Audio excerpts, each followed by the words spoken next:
Hey, this is Mohal Joshi from Los Angeles, California. I follow Indian foreign policy and defense with a special focus on Asia. You can follow me on Twitter at Mohal Joshi. Hey, this is Kishor from Bengaluru in India. I am an international relations expert specializing in global security, conflict resolution, and international negotiation. My focus areas include peace building and digital diplomacy. You can find me on Twitter at Veggie Diplomat. Hello and welcome to episode 15 of India Rising Strategic Affairs Conversations with Mohal and Kishor, a show in which we analyze the happenings from around the world and their impact on India. Before we begin, we have a programming note to share. We had been receiving multiple requests from our listeners to make our episodes available on podcast apps. We have heard you and we are now present there as well.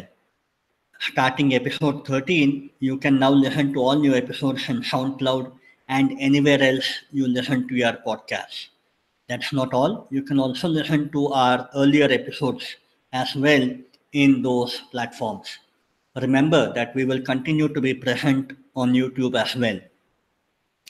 Today's episode will be a tribute to Sri Manohar Parrikar, the Chief Minister of Goa, who recently passed away owing to long-term illness. We will basically be focusing on his stint as the Defense Minister in 2015 and 2016.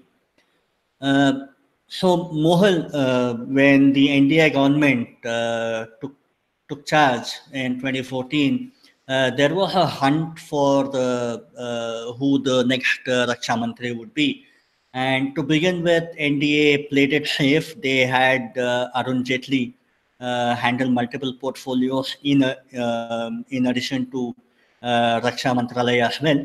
But after I think 7 to 8 months, India eventually ended up having a full-time Raksha Mantri. So can you start off with how he came into the post and take on from there? Yeah, so as you rightly attributed, like Arun Jaitley had multiple portfolios, and the Prime Minister Narendra Modi was looking for a full-time defense minister I mean, basically, you needed, since defense ministry is such an important ministry, he needed one person who could dedicate all his time and efforts to this crucial ministry without splitting it like what Arun Jaitley had done. So, I mean, Manohar Parrikar initially was reluctant to move to New Delhi because his heart lay in Goa, as everyone knows.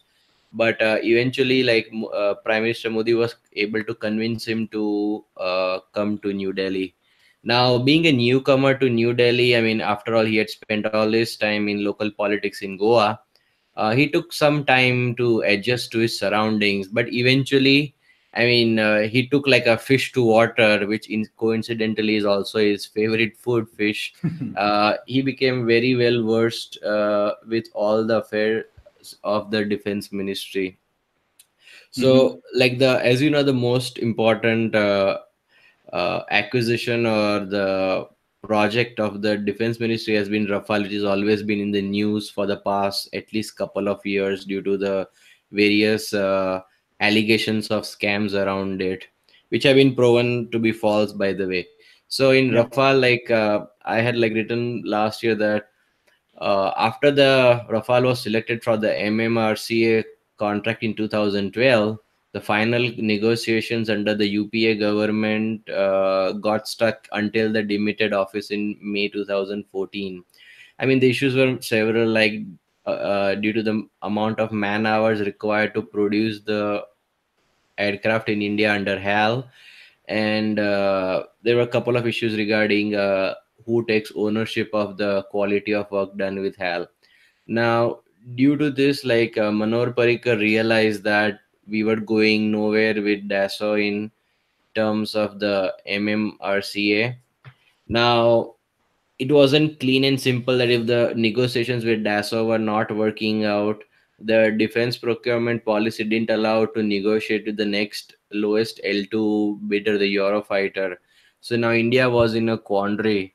So in consultations with he brought this up to the attention of the prime minister, who, to break out of this circular logjam where they couldn't agree to everything, they signed a deal to buy 36 Rafale fighter jets directly from France in a government to government deal. uh, Incidentally, a few days after this purchase was made, Defense Minister Manohar Parrikar said this about the Rafale, that it is a strategic purchase which should not have gone through an RFP or a competitive tender. I mean, he understood the importance of this and why there was such a uh, when she was like route was taken to arrive this. So he had the strategic foresight to do that. I won't go into much of the details because it will take a whole podcast of itself on what I mean by this, but uh, he helped break out of this logjam of where we couldn't close out the original deal with DASA. And we have uh, actually covered most of this in our very first episode mm-hmm. of Yeah, India Rising itself. So, yeah, yeah, it would be yeah. a repetition. Yeah, yeah. So for listeners who are more interested in this, please refer to, I believe it will be the second half of episode one, where we go Yes. into the Rafale deal in pretty much detail. So continuing with aviation, another place where he left his mark was the LCA Tejas Mark 1A. So initially for the light combat aircraft Tejas Mark 1, the IF uh, placed an initial order of 40 airplanes. Now, there was going to be a future upgraded Mark II version, but the IF was reluctant to place orders because there were a couple of issues. One was the production of Mark I airplanes wasn't proceeding as quickly as anticipated, and the Mark II was quite a few years away in the early or the mid 2020s, uh, where it would have been probably coming to fruition. Now, there was an issue that what would happen to HAL's work in the interim, especially when we have a uh, issue of depleting fighter squadron levels.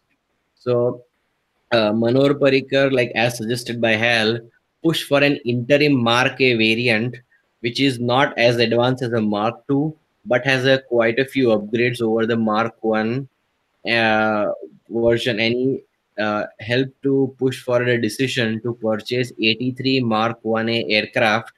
So it would give like a 40 Mark 1 and 83 Mark 1A. So there would be some continuous work for HAL, and also we would not be facing this quandary of should we wait for Mark 2 or should we go for more Mark 1 planes. And there was a serious threat back then that if the Mark II orders didn't come through, the LCA program, after producing the 40 Mark I airplanes, would have completely been shut down and would have been a big blow to indigenous defense production in India in the aircraft, in the realm of aircraft. So this was another place where he sort of like, as one of the articles put in, he was able to untie the Gordian knot, the proverbial Gordian knot. Another place where he left a big influence was the artillery. So now Indian Army, as everyone knows, since the Bofors scandal broke out, we were reluctant to buy any more artillery pieces. Many times tenders have been floated just to be cancelled for a whole host of reasons. Now, during his tenure, it was decided to clear a proposal to purchase 814 artillery guns, with 100 to be imported and rest to be manufactured in India by Bharat Forge, L&T, Tata, and various companies. The CCS, the Cabinet Committee on Security in 2016, also approved the purchase of two more Pinaka multi-barrel rocket launcher regiments. I mean, I believe we had four of them, and also one more regiment of the BrahMos supersonic cruise missiles. So this was a good additions to not only artillery but also the multi-barrel rocket launch systems and also the BrahMos supersonic cruise missiles in the land-to-land version of it. Uh, a- Ammunition, spares, and equipment also was a huge issue for the Indian Armed Forces when he took charge. Now, as per a CAG report, the stocks of certain types of ammunitions and spares in certain cases had fallen to as low levels as it would last for just 10 days of in conflict or war. So if there was a, I mean, it didn't escalate to a huge extent in the recent skirmishes with Pakistan over the 2 days. But if there was a prolonged conflict, there was a huge issue of we us running out of ammunition and spares. So Manohar Parrikar asked the Ministry of Defense to invoke the government's emergency financial powers to sign contracts with arms manufacturers to cover these extreme shortfalls. Also, there was a contract deal to acquire 1.86 lakh bulletproof jackets. Now, unfortunately, this was scrapped when none of the competitors met the standards laid down by Army. And what we had to do is instead we had to do a purchase of 50,000 jackets in 2016 to cover this demand. Now, this is extremely crucial for counterinsurgency operations, insurgency operations in Jammu and Kashmir, and also against the Maoists in the Maoist affected areas, where such bulletproof jackets would help lessen the amount of lives lost due to this counterinsurgency operations. Um Another thing where Manohar Parrikar worked hard was the OROP, which is the one rank, one pension demand by military veterans who had served in the armed forces. Now, this demand had been since several years, even during the tenure of the previous governments, but it wasn't, not much had moved. Now, the BJP government had promised in the run up to the 2014 elections to implement OROP. Now, Manohar Parrikar was deeply involved in the discussions for ORP. He even held several rounds of talks with veterans, including some meetings in his office. He also helped in working out the arithmetic behind the massive new outlay which would be required to cover ORP. So he was deeply involved in like OROP, and he helped. And this came into fruition during his tenure as a defense minister. Uh, Now, coming to the surgical strikes, the everybody knows that he was the defense minister when we did surgical strikes in Pakistan occupied Kashmir in 2016 after the Uri attacks. But I think another thing which is missed out by many is the original surgical strike which happened in Myanmar in 2015 when Right. we crossed over the border to destroy the camp of NSC and K was under his leadership. So now this was a paradigm shift in India's earlier policy of the border being a sacrosanct and not crossing the border with its neighbors.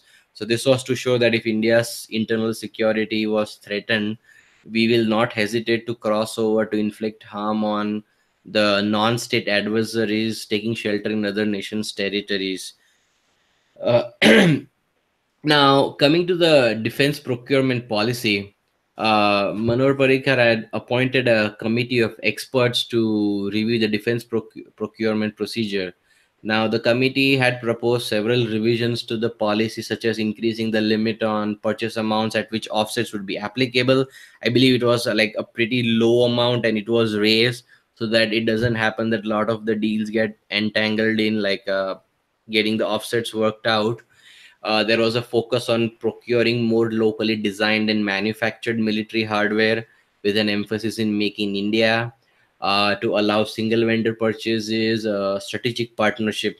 I think the strategic partnership is could be, if things work out well in the future, one of the big decisions that could work for us well in the future. So, what the strategic partnership model was that the Ministry of Defense was looking for long term partnerships with private players to build up additional capacities in six strategic segments such as aircrafts and helicopters, warships and submarines, armored vehicles, missiles, and command and control and critical materials. Now, the strategic partnership model came much into place after he demitted office in 2018, but the discussions were started during his time, and hopefully in the future this would pay rich dividends for for the Indianization program in our defense forces. Uh, Another important purchase which happened during his tenure was the purchase of the Chinook and the Apache helicopters. So we did place orders for 22 Apache attack helicopters and 15 Chinook heavy lift helicopters in a deal worth over 2 billion. Now, the negotiations for this helicopter deal, which were not completed during the previous government tenure, were finally completed during his time. And I believe I just read a news article today that the first Chinook helicopters are going to be inducted into the uh, armed forces, I think this week or today, correct, Kishore? Yeah, this week, right. Yeah. So that would be like something which was decided maybe during like Manohar Parrikar's time as a defense minister. Is you are seeing the results today itself, you know. Now, Manohar Parrikar has been like said to be like a voracious reader with attention for fine detail. He also saw the foresight for long term planning for the military versus this ad hoc system of purchases where we just buy something on emergency purchase, or we buy something instead of buying in bulk, we buy just a few hardware military equipment. So, one of the examples of his foresight was that when he ordered a 15-year long term plan to purchase to review the air defense systems up to 2027. So once the analysis was done, we and they factored in the S-400 long range air defense missile system into account.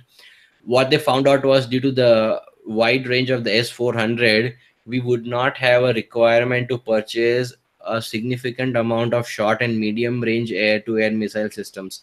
Like as per reports, it was like almost 100 systems less. So now purchasing like less, like 100 less short and medium range air missile systems would have led to a saving of like 49,300 crore. So this is like some of the foresight, like where a long term planning would have immediate benefits for you, where you do not require as much hardware as you had anticipated before, and you end up saving money which could be then allocated to other critical defense purchases. Manohar Parrikar also set up a committee of experts for in November 2015 to review the service and pension matters which had resulted in disputes, grievances, and litigation. Now there are a lot of cases between there's a uh, tug of war between the armed forces veterans and even serving members versus the Ministry of Defense in a lot of court cases. So a committee of experts was set up and they gave a lot of recommendations which were implemented to help resolve as much as possible the grievances of the armed forces. A couple of major agreements which were signed also during his tenure was LAMOA, which is the Logistics Exchange Memorandum of Agreement, an Indian specific version of the Logistics Support Agreement, which was signed during his time, where and Manohar Parrikar was involved heavily in the discussions regarding it. This is basically to exchange where US ships and personnel could refuel and resupply at Indian ports and vice versa. Yeah, Uh, and we spoke and we spoke about it in episode 4 when we were discussing about the 2+2 dialogue that India and the US had between the defense minister and minister of external affairs on our mhm. side, and the secretary of defense and the secretary of state on the US side. Yeah, yeah. And the last one I wanted to point out, one of the major achievements was the Malabar exercise. Now, the Malabar exercise has been a long running annual exercise with two permanent members, originally the India and the US. Um, Now in 2015, Japan, which was it had observer status, was finally added as a permanent member of this exercise going forward. So this has institutionalize like a good trilateral relationship and annual exercise of the three navies between India, US, and Japan going forward. I mean, Australia is still as an observer status, but hopefully in the future we can also include them. Yeah, so that is quite a lengthy list of achievements of Raksha Mantri Manohar Parrikar before he gave up the office and switched over to Goa to become the chief minister. So it is quite obvious that Mr. Parrikar had an eye for detail, and he was at ease with the multifaceted details of defense and strategic affairs. This is what had perplexed and befuddled many former defense ministers in their tenures at the helm of the defense portfolio. His IIT background no doubt would have been useful in this regard, and he was described by many as a technocrat, which is generally not. I mean, you don't get to see many people describing any politician as a technocrat these days, but Manohar Parrikar was a rare exception. He understood how to navigate the world of push and pull between the armed forces, the Ministry of Defense, arms vendors, and also state run defense public sector units. He formed various committees to look into the challenges facing the armed forces and also do long term planning while having them submit reports quickly regarding the same. He also helped overcome some of the neglect in the upgradation and rearmament that the armed forces had suffered through the previous dispensation in New Delhi, something that Mohal elaborated on earlier. He unfortunately was not able to push through some reforms like appointment of Chief of Defense Staff or increase India's low spending on defense or even a new tri-service command for space, cyber and special operations. But then the positives far outweigh the negatives during his brief tenure. Now, in addition to this, we all have read quite a few articles on how he was a very affable man, a very gentlemanly person who had a very charming personality, and people would take a liking to him almost instantaneously. So he had a humane personality, and in addition to it, he also had a no nonsense attitude towards his work. So from us at India Rising, Sri Manohar Parrikar, 1953 to 2019, Om Shanti. Okay, now let's switch topics and talk about the failed resolution at the United Nations Security Council to list Pakistan-based terror group Jaish-e-Mohammed's chief Masood Azhar as a global terrorist. The proposal under the 1267 Al Qaeda Sanctions Committee of the UN Security Council was moved by France, UK, and the US on February 27, days after a suicide bomber of the Jaish e Mohammed killed 44 CRPF Jawans in Pulwama in the state of Jammu and Kashmir, which incidentally led to a flare up in tensions between India and Pakistan. And we have spoken about them in our previous two episodes 13 and 14. Now, as expected, it was expected that China would be the only stumbling block since France had convinced all the other permanent and non-permanent members of the United Nations Security Council. Indian public and Indian media were hopeful that this time around, China would relent and allow Masood Azhar to be listed. However, China blocked the bid for the fourth time by putting a technical hold. Now, let's see how the Al Qaeda Sanctions Committee works. The Al Qaeda Sanctions Committee members they had 10 working days to raise any objections to the proposal. The no objection period deadline was scheduled to end at 3 p.m. local time on Wednesday, February 27. Now, just before the deadline, China put a technical hold on the proposal, and this was actually like a cliffhanger situation out there in New York, where just about half an hour or 1 hour before the deadline would expire, China brought in their technical hold. In the earlier attempts, which I would elaborate on a little later, China had brought in their technical hold much earlier. At one point in time, they had raised the technical hold one day in advance, and at one another such instance, they had raised the technical hold about 6 to 7 hours in advance. So this time around, people were actually hopeful that China would not, but then just about half an hour prior to the deadline expiration, China did actually bring in a technical hold. Now, the technical hold itself is valid for up to 6 months, and it can again be extended by up to 3 months. Reacting to this development, Ministry of External Affairs in New Delhi expressed deep disappointment. In fact, India's permanent representative to the United Nations, Syed Akbaruddin, tweeted saying, "Big, small, and many. One big state holds up again. One small signal at the UN against terror."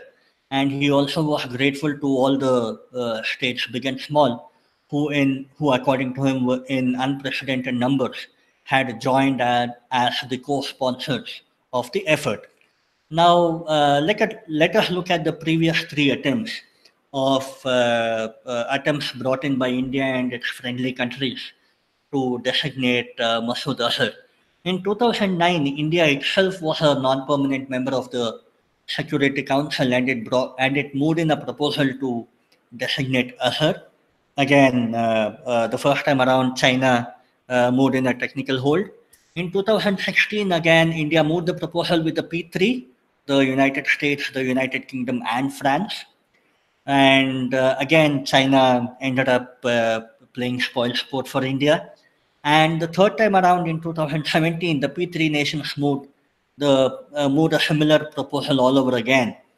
And again, the same story. China ended up using its veto-wielding power to block India's proposal from being adopted by the Sanctions Committee. Now, what happens if actually this proposal is adopted by the Sanctions Committee? Is that an asset freeze would come into effect, and under this asset freeze, all states all over the world would have to freeze without delay the funds and other financial assets or economic resources of the designated individuals and entities. The travel ban also entails preventing the entry into or transit by all states through their territories by the designated individuals. Under the arms embargo, all states are required to prevent the direct or indirect supply, sale, and transfer from their territories or by their nationals outside their territories to the designated individuals and entities. So what we saw was some kind of a disappointment for India, but then the Indian public at large and also the Indian media specifically ended up showing it as a major failure for Indian foreign policy, and also depicted this as a major disappointment for the country, hoping that, I mean, they had hoped that this would actually happen, but after the height of Balakot, this disappointment was too much to take, possibly for the Indian media. So, Mohal, you want to talk about the outrage by the Yeah, Indian media? and I think even though China did block it, I believe after a few days, France did ban Masood Azhar and froze all his assets. Am I correct? Y- Yes. So, technically, what happened was that France, who actually moved this proposal on behalf of India, did not, although knowing that China blocked it, did not wait for any kind of movement in the Security Council, and they moved in unilaterally and went ahead and imposed an embargo on the terror group and its founder Masood Azhar. Yeah, it will be interesting to see in the coming days if other countries unilaterally do this without waiting for the listing by the UN. Yes, I saw a report yesterday saying that Germany might also follow suit after France. So, one by one, India would hope that many Western powers would actually do this without waiting for the recommendation coming in from the Security Council. Yeah, okay. So I think there was a lot of heartburn in India after the block by China on the listing of Masood Azhar. Now, many were criticizing the prime minister, saying that this shows that there was no Wuhan spirit, and that I guess Modi has been hoodwinked by Xi Jinping in the by hosting the Wuhan summit, and there is no change in the ground. So I think what this shows is, like, in my opinion, is that many in India don't fully grasp all the nuances of foreign policy and how it works. Now, on one hand, we see that there is too much celebration, like the over exuberance over the Wuhan summit, or like a year later, or maybe not even a year later, I mean, let's say, I mean, I forget how many months ago was Wuhan. There is massive anger against the rejection of listing of Masood Azhar at the UNSC, where too much is read into every event, whether it be the Wuhan or the non-listing of Azhar. See, usually in like foreign policy, there are not massive sudden steps where nations would change their policies on a dime, like how many would like to believe, but a series of small gradual changes over time. Now, instead of trying to see a pattern in a chain of events over a period of time, what people do is they overblow the importance of singular events, sometimes due to the nature of how it is presented in the media with like very clickbait type of headlines. I mean, people try to assign undue importance to even the smallest of thing and saying, oh, the policy has changed from X to Y or from Y to X, or like a 180-degree reversal. It doesn't work. Like, you have to see patiently a whole series of events. But in today's short attention span, everybody just tries to go full in on the event and think, oh, this is a new change in the policy. So what people fail to understand is that Wuhan wasn't some major reset in the relations as many in the media unfortunately had called it. It was basically just a timeout which was called between two neighbors whose relations had nosedived in the previous couple of years. For example, the Dolam, or the Doklam as many people call it, standoff, which went over for like almost 10 weeks. So, where the existing modus vivendi between the two big nations had failed. Now, uh, like China was also facing pressure from US, so it also saw a potential to cool off relations with India because it didn't want to be fighting on multiple fronts. And India also knows that China being a much bigger power, it's never good to have like bad relations with a much bigger neighbor, and it's better to have stable relations where the focus could be more on like transforming India internally.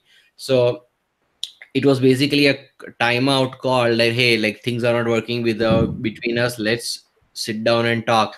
Now, many overinterpreted the Wuhan spirit and whatever came out of it, in my opinion. Now, why China didn't change the stand on listing Azhar? Because it doesn't, this listing of Azhar doesn't do anything for China. So obviously they don't see any advantage of removing their objections for it. I mean, it's as plain as simple as that. Now, if you look at the FATF grey listing of Pakistan, which, Kishore, I believe happened sometime last year, I forget the exact month. uh, but like some have alleged that actually China moved on Pakistan not because they were giving up on Pakistan.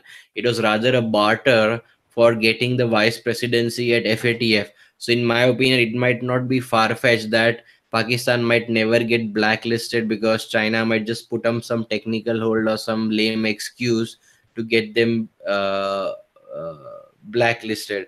Now, let's say, as many people want, like Masood Azhar is put on the blacklist in the future. Now, does it do anything in actuality? Probably not. I mean, Hafiz Sayed, I believe after the 26/11 attack, was put on the blacklist almost a decade ago, and no visible action has been taken against him by Pakistan except the few times maybe they are rounded up and put into whatever they call it, like protective custody, just to show that they are showing some action. But like once the issue blows over, he's like released back and he's making like speeches against India. So what we need to focus on is that we need to our primary goal should be on taking a series of steps which result in tangible changes in the behavior of both our adversaries, versus getting into this mode of either extreme jubilation or extreme sadness from the singular events of this news cycle. I mean, as I had argued like in like one of the previous episodes, that even while dealing with Pakistan or with China, there has to be a full spectrum response. It cannot be these one singular events like Balakot, or like maybe Doklam in China's case, where I mean Doklam wasn't like a, there was no military fighting going on, but it cannot be a singular event where we base our whole theory on just a singular event. It has to be a response on multiple fronts to tackle the challenges from these true primary adversaries. Kishore? Yeah, you make quite a few good points, and these are all apt for the times we live in. Actually, now, yeah, I think in the near future we may have to do one more episode on the FATF grey listing of Pakistan, and also how the whole mechanism of grey listing works. Sure, sure. Yeah. Okay.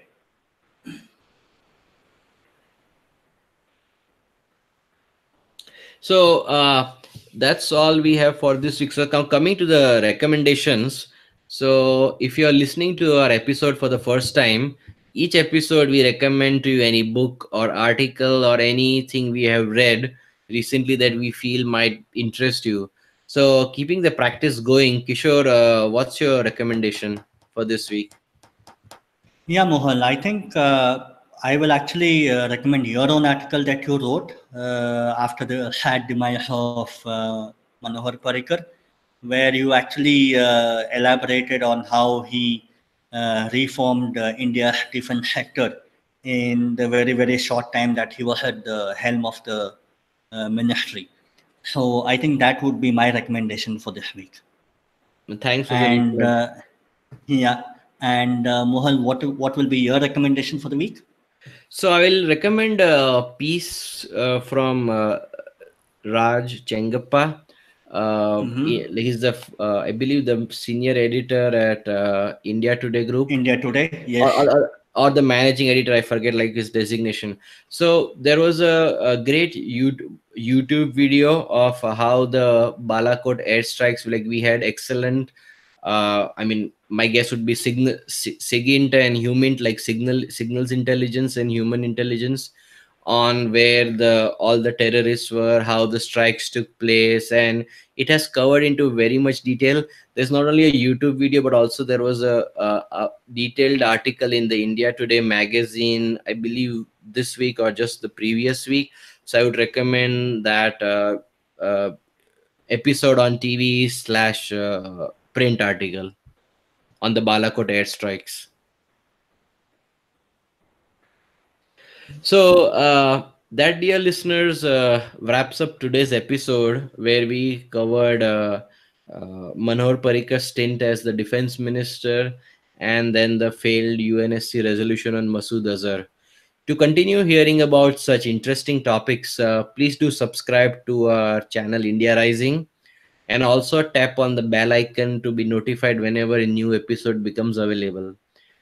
We would like to hear from you if you have any suggestions on any topics that you would like us to cover in the future. Do remember that these topics should be directly related to Indian foreign policy. Until the next episode, this is Mohal and Kishore signing off.